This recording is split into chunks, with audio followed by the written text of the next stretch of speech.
People are always liberal and humane if nothing is at stake and they are not involved. നിങ്ങൾ ആളുകൾ നല്ല അഭിപ്രായങ്ങളും മാനവികതയൊക്കെ പറയുന്ന ആളുകളെ നോക്കിക്കഴിഞ്ഞാൽ അവർക്കൊന്നും നഷ്ടപ്പെടാനില്ലാത്ത സാഹചര്യങ്ങളിലായിരിക്കും അവർ ഏറ്റവും കൂടുതൽ നന്മ വിളമ്പുന്നത്. നിങ്ങൾക്ക് യാതൊന്നും നഷ്ടപ്പെടാനില്ല. ഇപ്പോൾ തന്നെ ഈ ആൾക്കൂട്ട കൊലപാതകം അല്ലെങ്കിൽ വെടിവെച്ച് കൊല്ലുന്നു. ഇപ്പോൾ 4 പേരെ വെടിവെച്ച് കൊന്നു. അത് നല്ലതാണെന്ന് ചോദിക്കുമ്പോൾ എല്ലാവരും പറയും വളരെ നല്ലതാണെന്ന് ചോദിച്ചു. സപ്പോസ് വെടിവെച്ച് വന്ന ഒരാൾ നിങ്ങളുടെ മകനോ നിങ്ങളുടെ മകളോ ആണ് എന്നിരിക്കട്ടെ, അയാളുടെ സ്വഭാവത്തെക്കുറിച്ച് നിങ്ങൾക്ക് നല്ല അഭിപ്രായമാണെന്നിരിക്കട്ടെ, നിങ്ങൾക്ക് ഉണ്ടാകുന്ന ആഘാതം എത്ര വലുതായിരിക്കും. ഇപ്പോൾ വലിയ പ്രദേശങ്ങളിൽ നടക്കുന്ന, അല്ലെങ്കിൽ ലാറ്റിൻ അമേരിക്കയിൽ നടക്കുന്ന, ആഫ്രിക്കയിൽ നടക്കുന്ന പ്രദേശങ്ങളെക്കുറിച്ചൊക്കെ വളരെ മാനവികമായിട്ട് നമ്മൾ സംസാരിക്കും. അയൽപക്കത്തെ തൊട്ട് മുന്നിൽ നടക്കുന്ന ഇപ്പോൾ ഒരു ബംഗാളി വന്നു കഴിഞ്ഞാൽ ഒഴിഞ്ഞു കിടക്കുന്ന ഒരു വീട് വിട്ടു കൊടുക്കാത്തവൻ റോഹിഞ്ചിനെക്കുറിച്ച് കരഞ്ഞ് പബ്ലിക് വേദിയിൽ കുഴഞ്ഞു വീഴും. കാരണം അത് സാധിക്കും.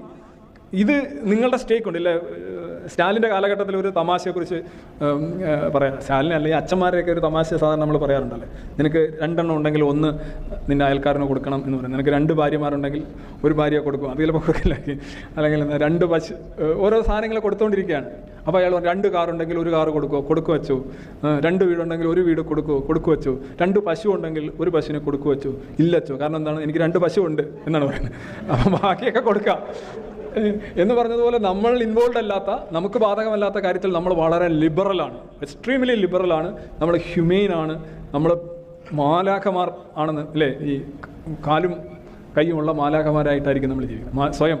പക്ഷെ നമ്മളെ ഇൻവോൾവ് ചെയ്യുന്ന ഒരു പ്രശ്നമാണെങ്കിൽ നമ്മൾ പലപ്പോഴും എല്ലാ വിഷയത്തിനും ശ്രദ്ധിക്കുക. പറയുന്ന ഒരാളുടെ അയാൾ എന്തുകൊണ്ടാണ് പറയുന്നത്? അഴിമതിക്കെതിരാണ് എല്ലാവരും. കാരണം എന്താണ്? അവർ ഒരു ജീവിതത്തിൽ ഒരു സാധ്യതയില്ലാത്ത ആളുകളാണ് കൂടുതൽ. ഇല്ല, മനുഷ്യനെ നമ്മളങ്ങ് മാലാഖയാക്കേണ്ട കാര്യമൊന്നുമില്ല കേട്ടോ. മനുഷ്യൻ എപ്പോഴും ആ ചുറ്റുപാടും നിരീക്ഷിച്ചിട്ട് വസ്തുക്കളുടെ അടിസ്ഥാനത്തിലാണ് തീരുമാനങ്ങൾ. ഒന്നാമത് നമുക്ക് കിട്ടുന്നില്ല, കുറേ ആളുകൾക്ക് കിട്ടുന്നുണ്ട്, നമ്മൾ ഇഷ്ടപ്പെടും. നമ്മുടെ സദാചാരം തന്നെ നോക്കിയാൽ മതിയല്ലേ. ഈ സദാചാരത്തോടുള്ള നമ്മുടെ സമീപനം തന്നെയാണ് അഴിമതിയോടുള്ള സമീപനം. സദാചാരം എന്ന് പറഞ്ഞാൽ നമുക്ക് ഒരു ഗുണവും ഇല്ല, നമ്മളിങ്ങനെ ജീവിക്കുന്നു. അപ്പോൾ കാണാൻ കുറേ ആൾക്കാർ they are having A nice time, we cannot tolerate it, that's all.